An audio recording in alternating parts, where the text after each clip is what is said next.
Good morning. Ganito po yung ating pag-recover ng ating account sa Gmail. So, gamit ang ibang cellphone.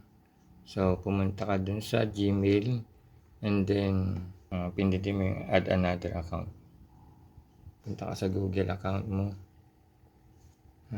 I-type niyo po yung inyong Gmail account sa kabilang cellphone. For example, nandito po yung gusto mong i-recover yung Gmail account, kailangan gumamit po tayo ng ibang cellphone.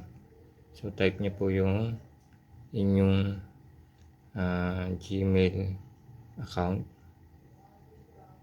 Okay, then pindutin niyo yung next. Okay, then pindutin niyo yung forgot password. So once na pinindot niyo po yung forgot password, so maging mag-a-appear na ayan yung number dun sa registered nyo cellphone. So pindutin niyo lang yung yes, it's me, then pindutin niyo yung number 75. So makikita niyo po, mag-a-appear na po sa kanya yung ayan, welcome back na email account.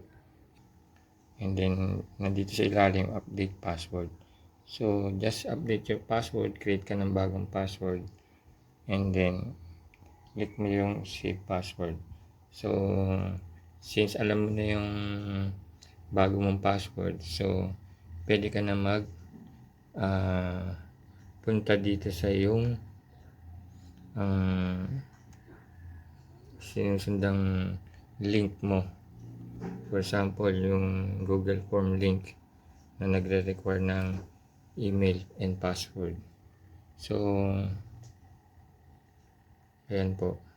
So, pindutin nyo lang yung email password. Hindi, pag nag-require yan ng Google name or Gmail, das password, may itatype nyo na po yung email and password nyo po. So, ganun po.